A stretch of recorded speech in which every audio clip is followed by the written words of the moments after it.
Hi, and welcome to SEO Hangouts with Josh Bachynski. This week we have the Rest in Peace Matt Cutts edition. That's right, Matt Cutts over there, that's him. We're having an edition all about Matt Cutts, specifically what he just said in honor of his indeterminate leave to be no less than 4 months. That's right, recently, if you hadn't heard, Matt Cutts has gone on leave. If you don't know who Matt Cutts is the, or was the head of web spam at Google. He has gone on indefinite leave to be no less than 4 months. At least that's what it says on his blog. So a little stronger than a vacation, a little weaker than just right out quitting. So that's what's happened. So hopefully I didn't make him quit,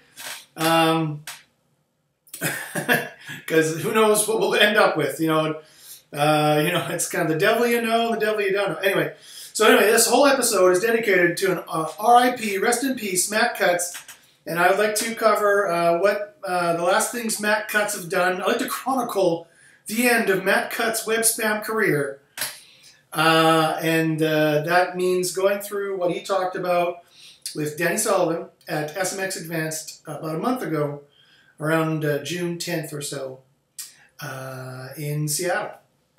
So let's get to what. And it was very tricky. He mentioned a lot of really interesting stuff. He leaked a couple things, and for people who can read between the lines, I think it was very interesting.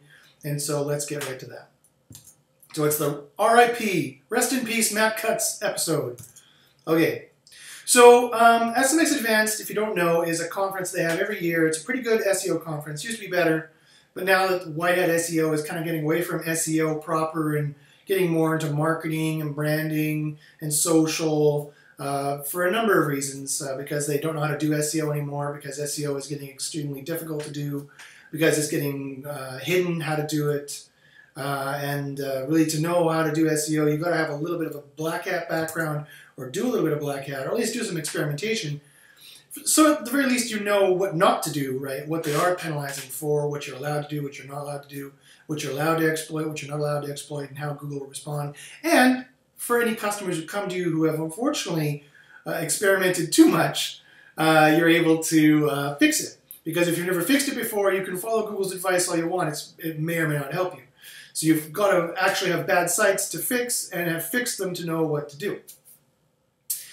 So, or at least have them come to you. And if none of your sites have ever been hit in the head at all. No white hat would ever admit that one of their sites might have been hit with a penguin or a panda. Okay, which is too bad, because then it means that they're admitting their incompetence. They're admitting that they don't know how to fix it if they've never fixed it before. They can speculate how to fix it, but they won't really know how to fix it, quite frankly. So I find it a very weird branding technique, marketing technique, when white hats don't admit that they've ever encountered panda or penguin, or have fixed them before, or have gotten their hands really dirty and been up to their elbows in bad sites that have been trying, testing, and fixing and stuff like that. Such as, just out of point of comparison, such as I have. Anyway. So yeah, SMS Advanced is a great conference. So you usually have more white hat stuff there, but you can find some really good tips and really good stuff, usually SMX Advanced.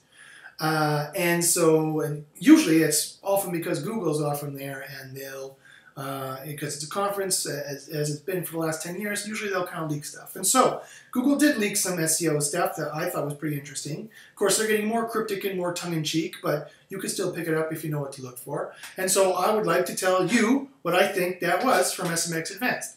So hang on to your hats, kids. It's the R.I.P. Matt Cutts SMX Josh Hangout edition with bones, Matt Cut bones there, and an hourglass. Just again, going with the whole metaphor of time passing.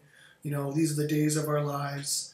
Do do do do do. Matt Cutts. These are the days of our lives. Do do do do do do. Anyway, okay. So in fact, mostly what I'm going to talk about, there's really only 3 sessions of interest. The main one was the Cutts U&A. Cutts does a U&A with Danny Sullivan, kind of a Q&A, but they call it a U&A every year. And then the 2 other ones, Miley Oye did one, which was interesting. and which I mentioned. I can mention it again. I mentioned it briefly before. And another SMX session. Now, unfortunately, I don't know which session this was exactly because I wasn't at it. But one SMX session said some interesting things, and I'm just going to say them. I don't know if they're true or not. It's just I found them interesting and just food for thought. Just food for thought. And it's food for thought because Matt Cutts was in attendance. He was in the audience. And the interesting thing is that he didn't debunk any of the things that were said. And sometimes it says he likes to debunk SEO myths. So he didn't speak up.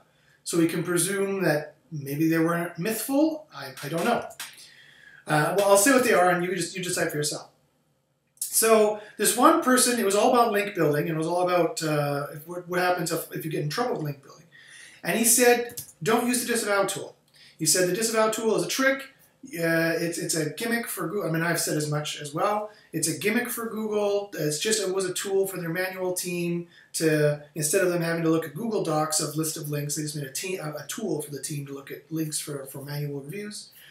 And you're essentially routing yourself out, and they will detrust your site more, or they will trust your site less. I'm not sure people's tweets were different, but apparently there would be a trust issue. You are ratting yourself out if you use a disavow tool. Again, Matt Cutts was in the audience. People asked him to clarify. He refused to clarify and or contradict.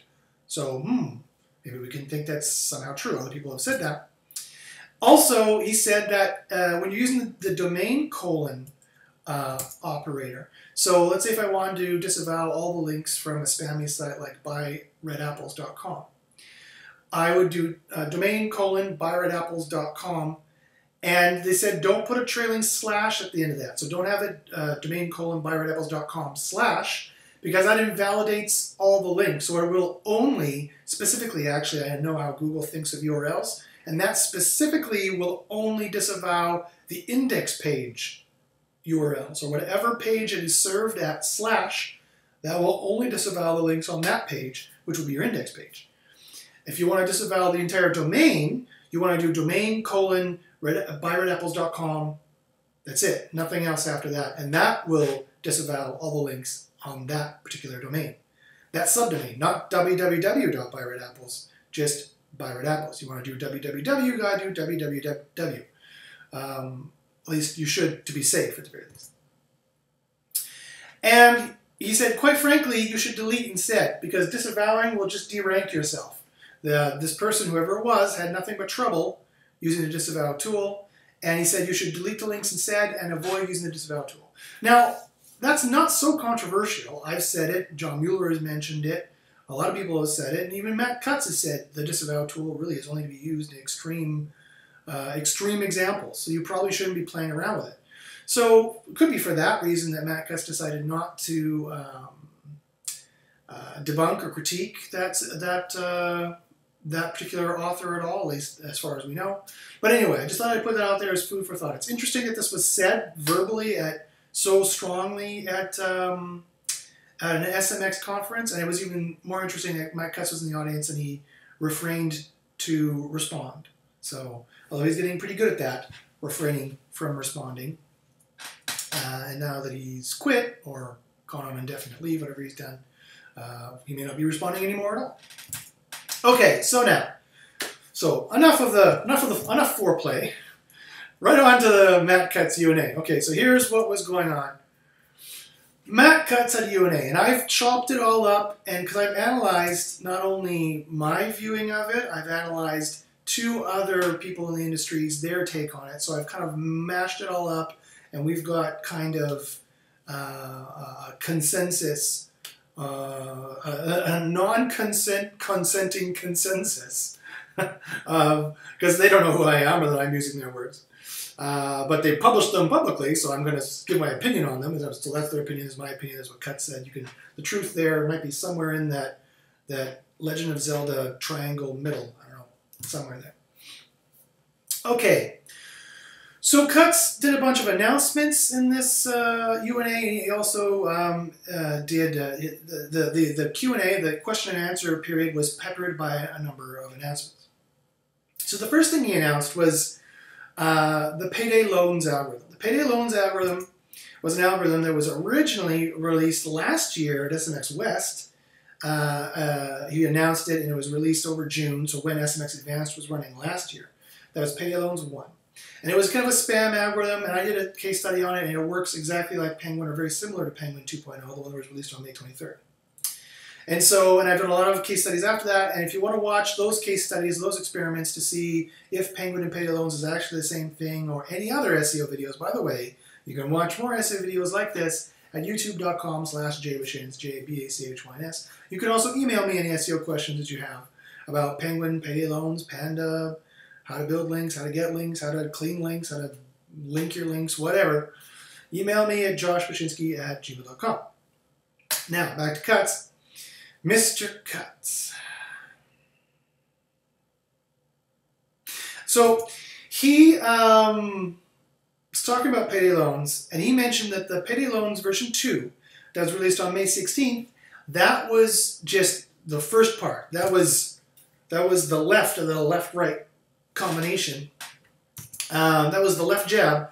The left jab of Payday Loans, May 16th, and he said it had a second part, the right-hand combination, and that one had more to do with queries. He said the left one, the first one, oh, sorry, stop using this left-right combination metaphor, because it's not his metaphor, it's mine. He said Payday Loans 2.A, which was the first one released on May 16th, that dealt more with sites, quote-unquote sites. Don't know what that means, so it's probably more on-page related. And maybe having to do with attacking the sites, could be off-page and on-page related. Because when he mentioned a 2.0b, which he said was going to be released in a few days, and that was back in June 10th or 11th, and then a couple days later he announced on Twitter that it was rolling out, although nobody saw any difference, any huge difference. In fact, many speculate, including Barry, that that was just another iteration of Panda 4, because the Panda 4, the sites that were having trouble with Panda 4 seemed to go up or down or move a bit. But I think there could be another explanation if you listen closely to what Matt Cutts said at the time.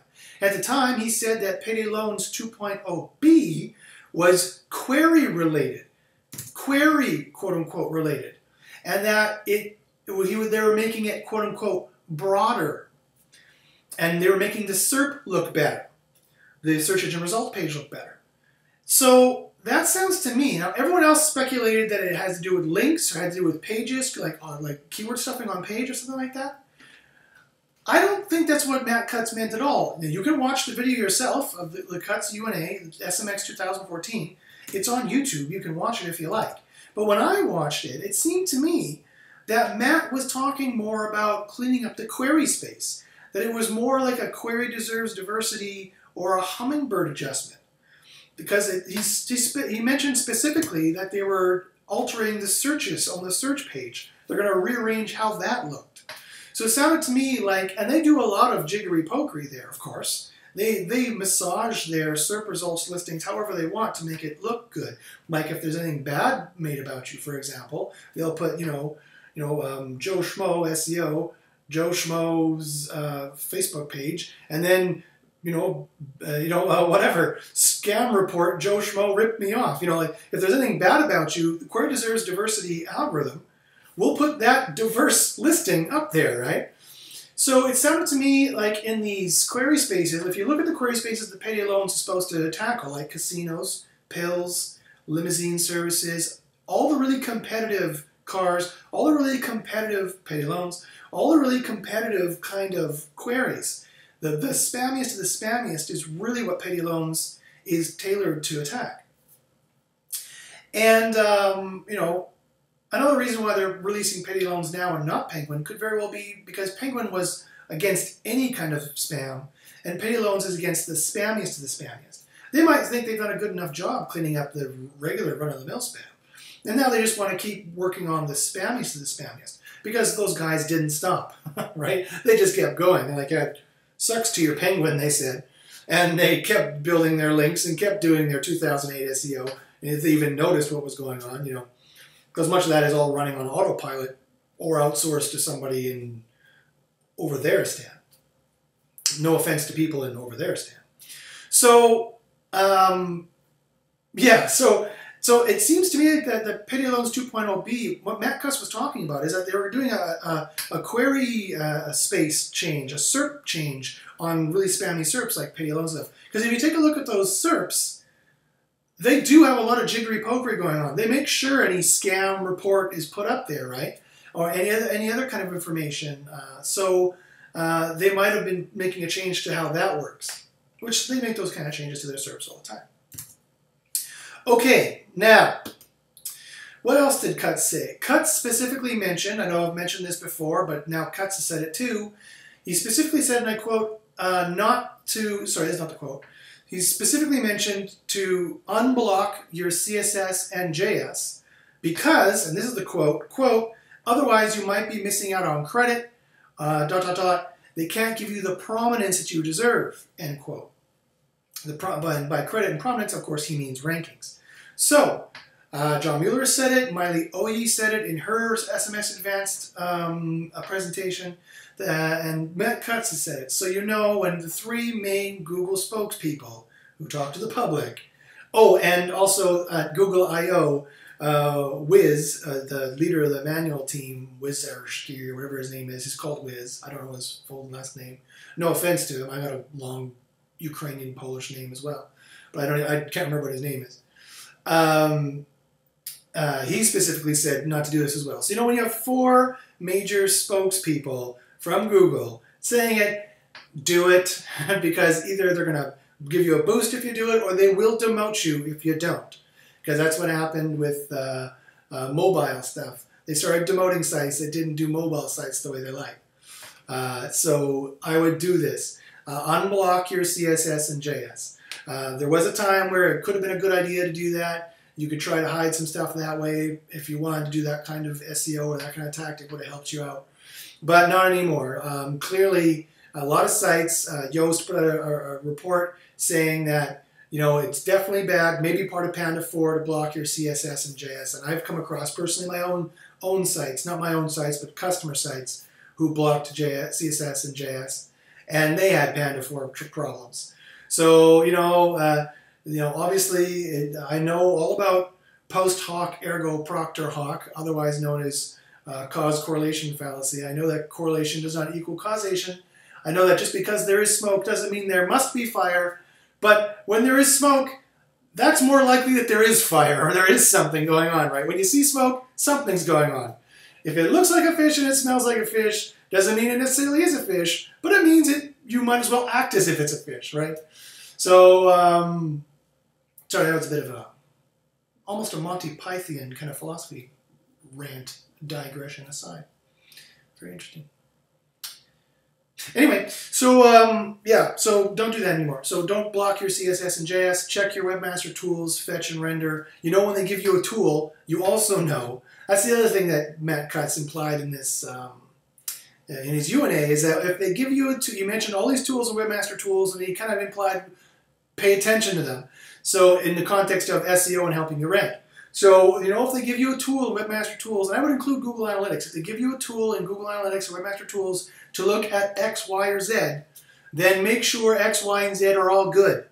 Like your SERP to drop-off rate, your bounce back to SERP rate, or your internal bounce rate, or your fetch and render in Webmaster Tools, or your speed in Google Analytics, or your click-through rate, your CTR, your SERP CTR on your queries that you're ranking for.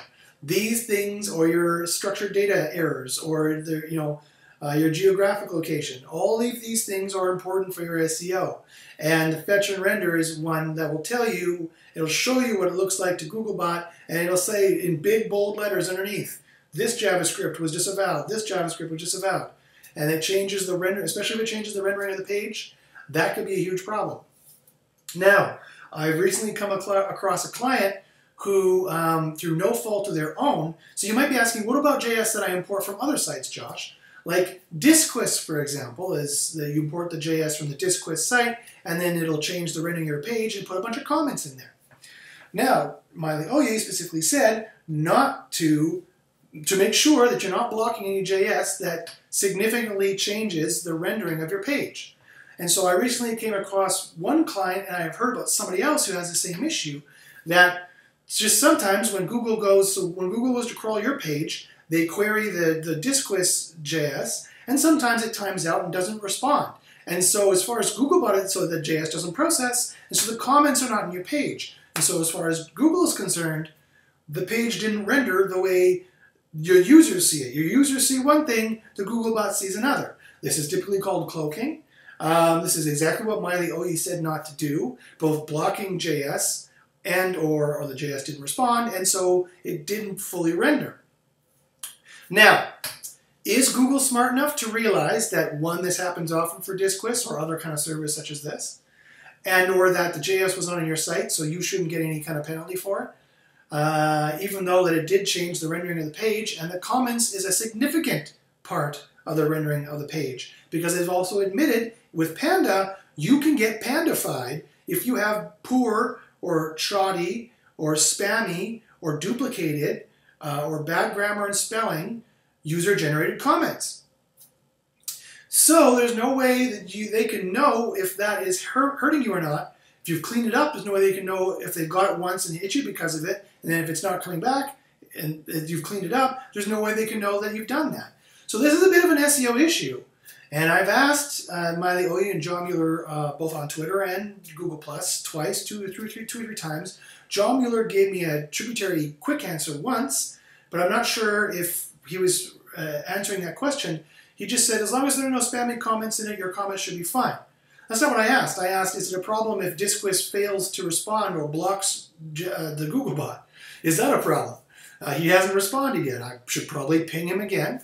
Or I'm going to jump into a hangout where he's there and ask him point blank. He typically doesn't like to respond to my queries. I don't know why, for some reason. It's almost like I wrote an article that ticked Google off, showing their unethical and immoral practices.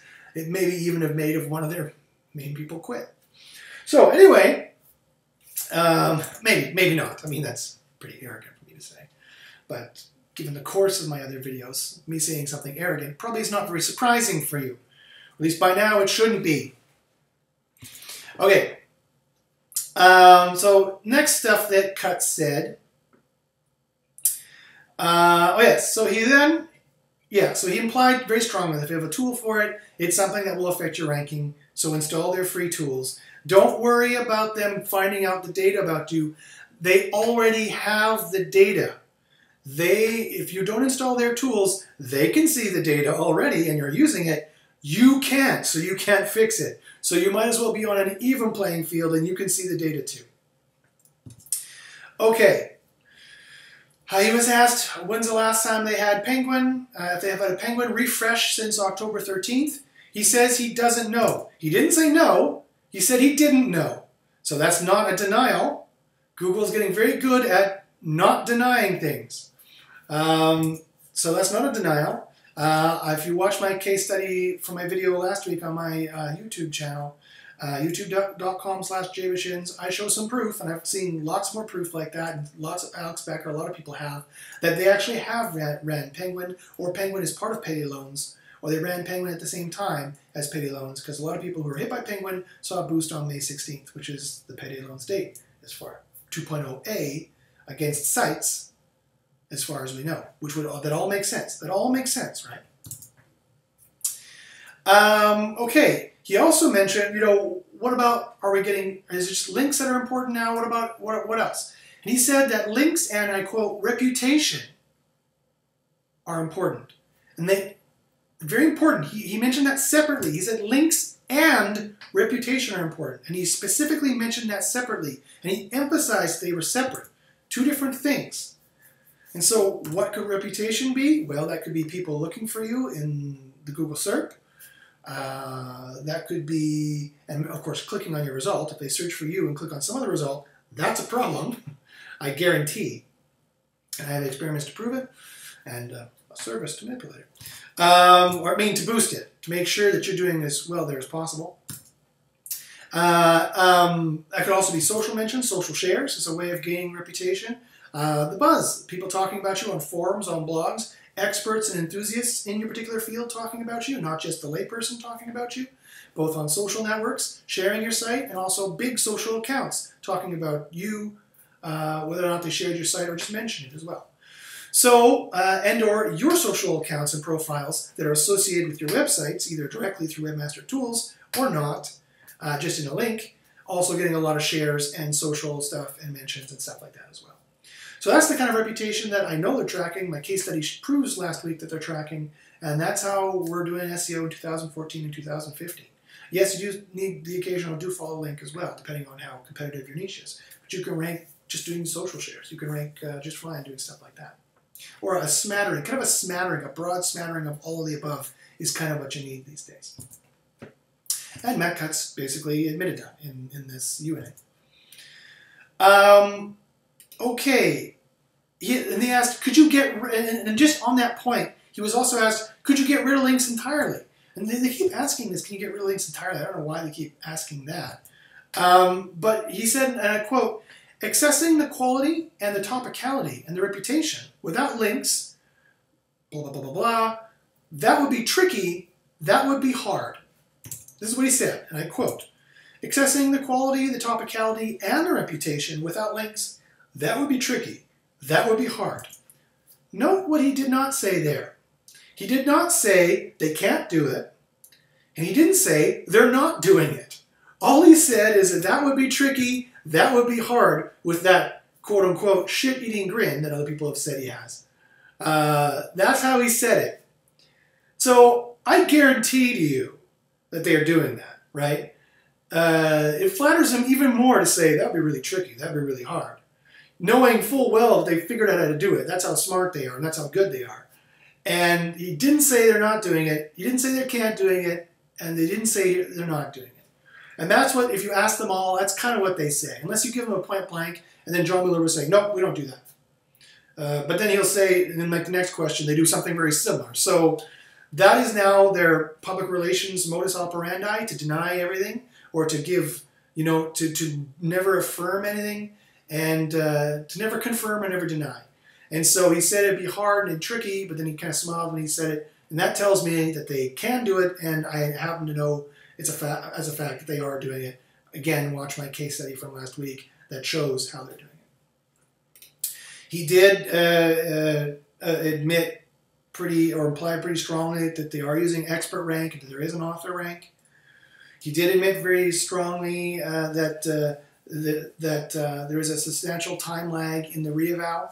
So he was asked, what happens if you want to reavow a link? If you put a disavow link, a link in your disavow file by accident, can you remove it from the disavow file? And his answer was yes. How you reavow a link is it's like a robot text file. You just remove that link out of the disavow. But he said they put a substantial time lag on it.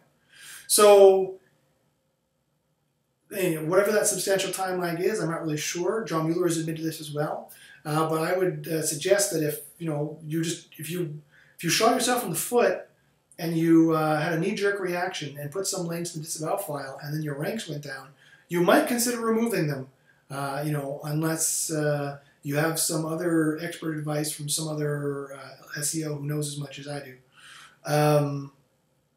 However much that is or not. Because you can eventually get that link juice back, and you don't know for sure if it was bad to begin with. Again, unless you've done some really serious research into those links and you know for a fact, or you're very, very sure that those are bad links. But again, other than I have one friend who's really, really up there in the SEO community, and he swears by the disavow file. He gets a lot of negative SEO against his site. And he says it's very cause and effect, he said, quote unquote, that he gets bad links to his site all the time from people doing negative SEO. He specifically does a domain disavow against those, and then the ranks go down on his page. He does a disavow domain. That's how he knows to go look for bad links for that page. He finds bad links to that page. He does a domain disavow for the links to that page. And he said 3 or 4 days later, like clockwork, the ranking of his page will go back up. To my knowledge, it's not how the disavow file works. It's not how John Mueller has said again and again how the disavow file works. It's not how I've seen the disavow file work. I've never seen it work like that for anybody. I've never seen the disavow, except for manual penalties, I've never seen the disavow file work, period. Right? I've seen deleting links work. I've never seen the disavow file work. So is that how it works? I don't know. That's what he says. I'll have to find out more from my good friend who mentions this stuff. Good SEO buddy.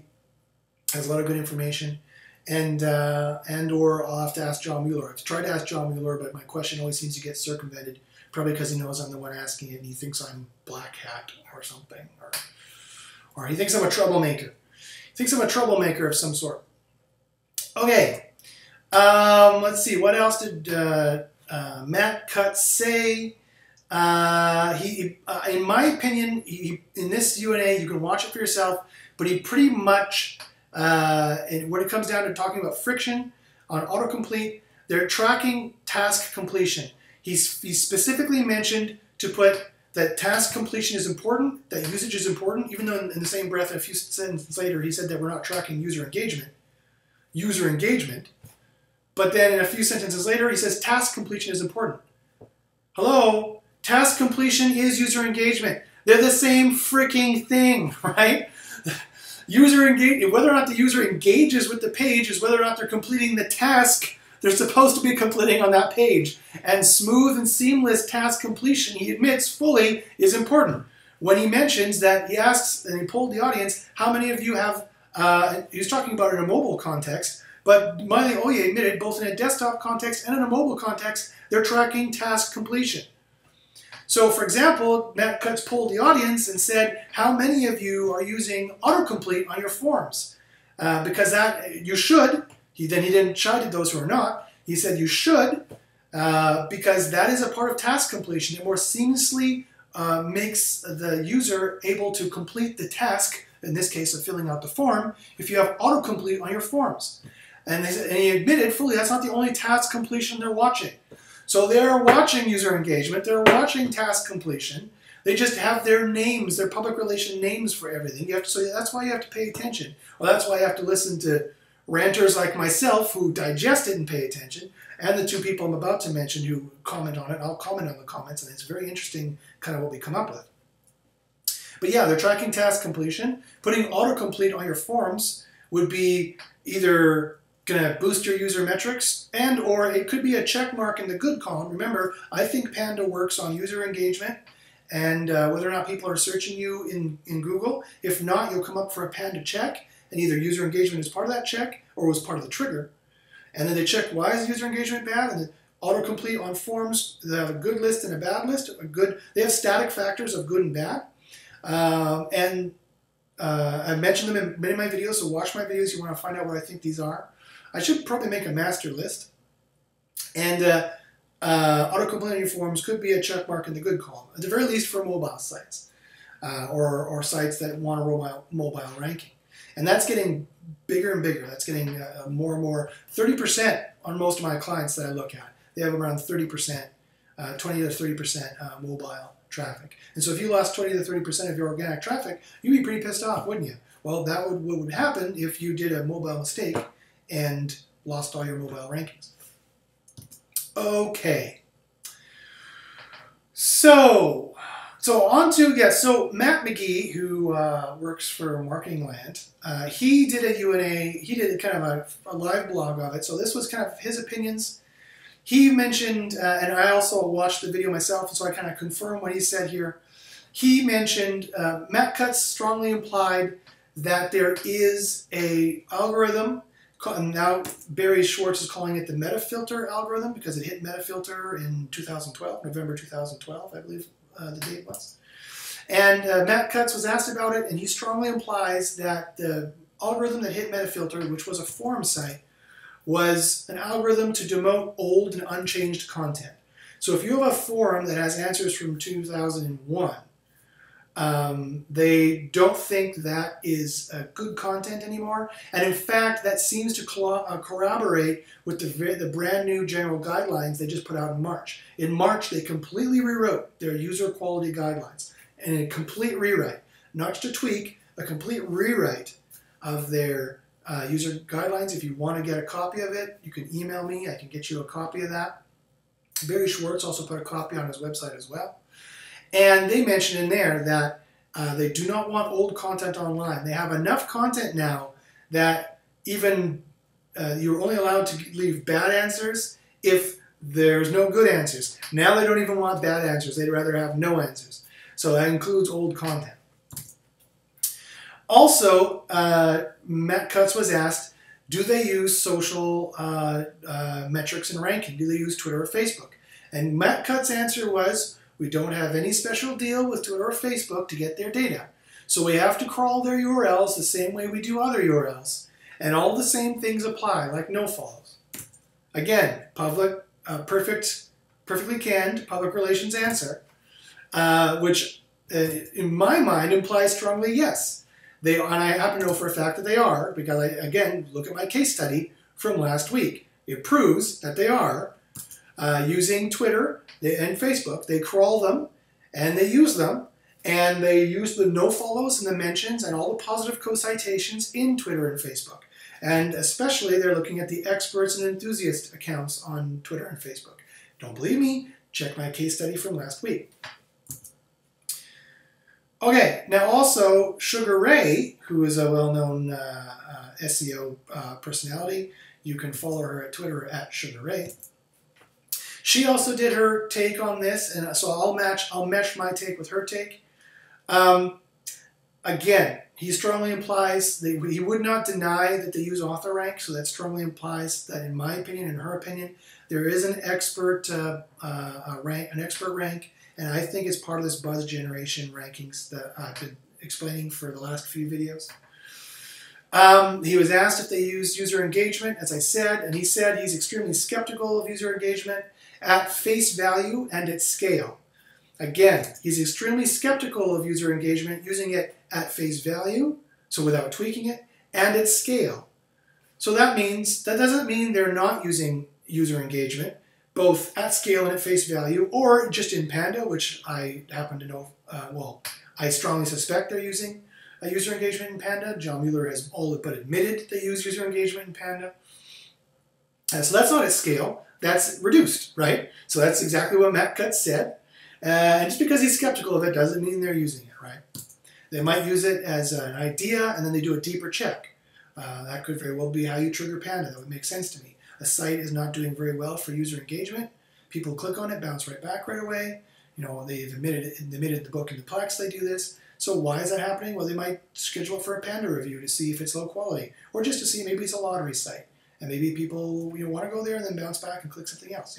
Maybe it's there's got to be a group of sites that you have looky-loos, they call them in the retail world, where people come in, they look around, they're not sure, they leave, they go to another store, they come in, they look around, they're not sure. That doesn't mean the sites or the products are, or the stores, in that case, the products are bad. Just like it doesn't mean necessarily the sites the products are bad. Of course, it doesn't mean that Google cares either, right? They might want to be like, no, we want a very more determined task completion kind of mentality, and they might want to drive you to make the site that people do convert on anyway. So who knows? He did say that they're not giving us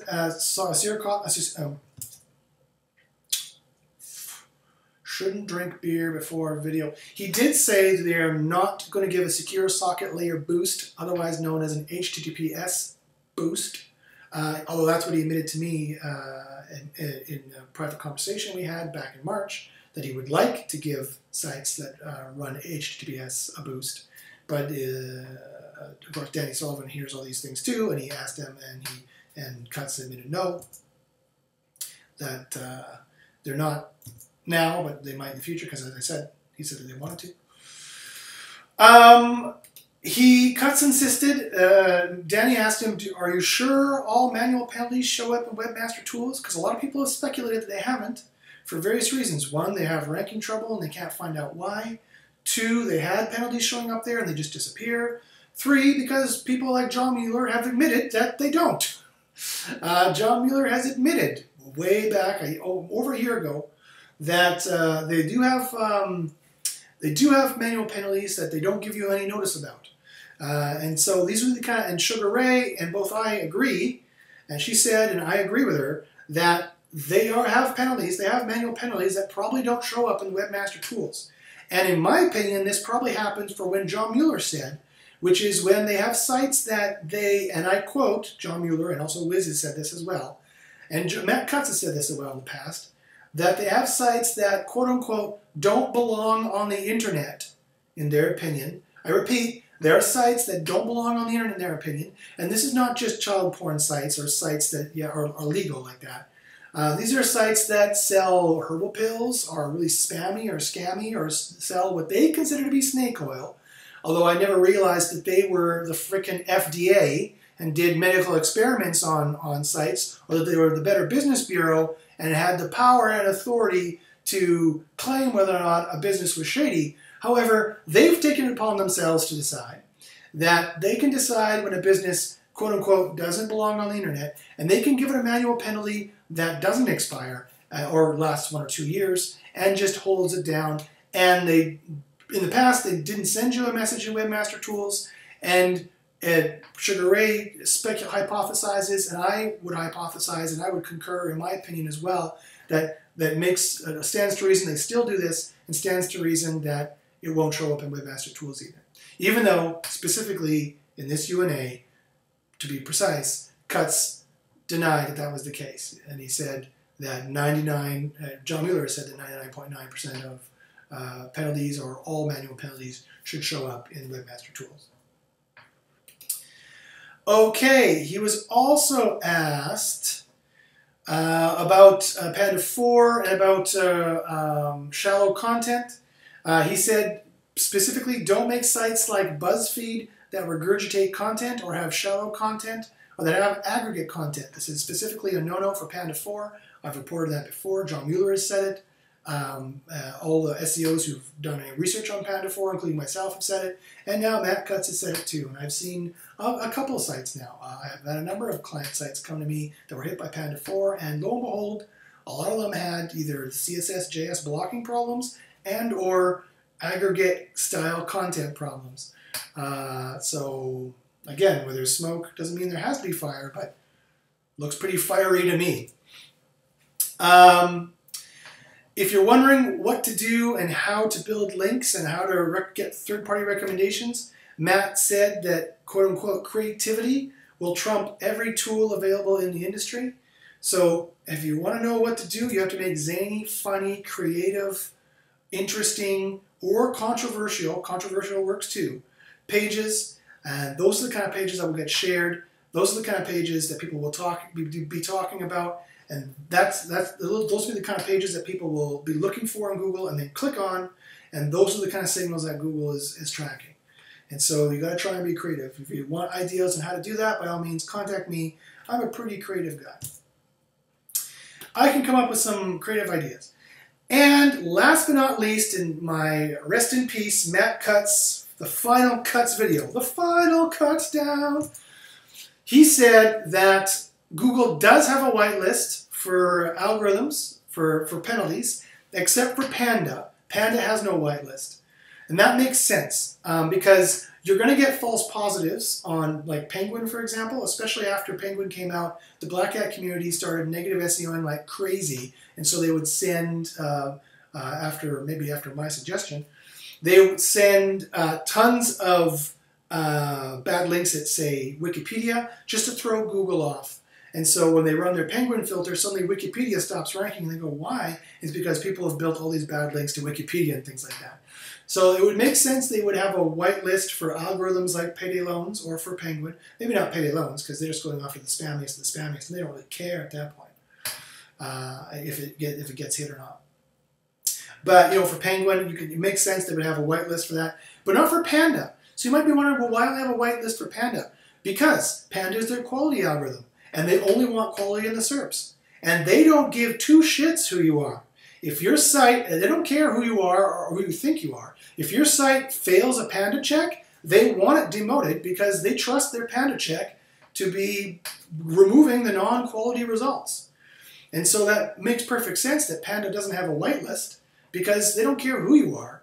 They don't want to do anybody any favors. They want only the best results to show up. And the best results are the one that please users the most, that satisfy their tasks. If they want to sign up on a sign-up page, signs people up. A sales page sells. An information page informs. They don't want people bouncing from these pages. They don't want people clicking other results. So, that is my final Cutts down. Rest in peace, Matt Cutts. Maybe he'll come back and I'll have more Matt Cutts videos. I don't know. But I have a suspicion that, in my experience in business, when people go on indefinite leave for 4 months, they're typically not coming back. Maybe I'm wrong. Maybe they are. But I think that this is going to be the final cuts down, the final cuts video you're going to get. And, who are we going to get after this? Who knows? It's impossible to say if someone internal will take his place, if Amit Singhal will just take over that position. They shared the same office, so maybe Amit Singhal will just take over the office of web spamness as well. He runs the entire search department. I don't think that would be good. He's even more conservative, in my opinion, and maybe even, dare I say, totalitarian in his approach. I know Matt Cutts in that U&A admitted that the pendulum is possibly swung too far over to them being draconian when it comes to their take on attacking web spam and how harsh they are with penalties and whatnot. And he did say, I know for a fact in my private conversation I had with Matt that he has a conscience. I know for a fact that he doesn't like collateral damage and he wanted to avoid collateral damage as much as possible.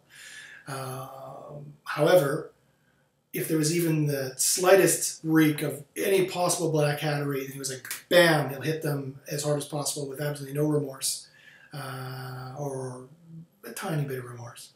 Especially in videos when he says things like he sleeps pretty well at night. Pretty well is not perfect, right? But anyway, so I don't know who we're going to get. We could get Brian White as well. He's even worse, I've heard. And judging by the sarcasm in his tweets and the lack of empathy, complete lack of empathy he has for anything, even vaguely what he deems to be spam related, clearly I don't think he'd be a more warm and fuzzy head of the web spam team. I could be wrong. I know very little about the guy, other than what people have told me and what I've seen him tweet out. So who knows? Or they may not replace him at all. So who knows what's going to happen? It's a very interesting time in SEO. We're going to have to see what goes on there. But you know very well, no matter who they get to replace Mr. Cutts, that I will still be the... Cutts called me a sorbic in our private conversation. He said I don't have to be so sorbic in my tweets. Well, I'm sorry, Matt. Maybe you can rest easy now that you're not going to be on the receiving end of them. And I do wish you well in your vacation, and if you quit, I honestly wish you all the best. But you can rest assured, anybody who takes that role is going to have, for whatever little, very, very little it's worth, they're going to have this thorn in their side, bugging them and keeping them honest as best I can. So with that, I'll sign off. If anybody has any SEO questions at all, please by all means contact me at joshbachynski@gmail.com. And I wish you all the best. I wish Matt Cutts all the best in his indeterminate leave, however long it might be, and his future endeavors. And I invite him to come up to Victoria, and I'll buy him a beer and show him around town and show him there's no hard feelings. Or if he wants to have a fist fight, we can do that too. Hey, I'm Canadian. We can have a good old friendly fist fight and then drink a beer after. Whatever he wants to do. And if anybody else wants to come up, hey, everyone, if you want to come up, drink a beer with me and Matt, or just with me, and the Boneyard, Matt Cutts right there, rest in peace. You can come and do that in Victoria, and beers will be drank. So I wish you all the best in your endeavors in the summer, and good luck ranking the SERPs, and we'll talk to you next week. Bye-bye.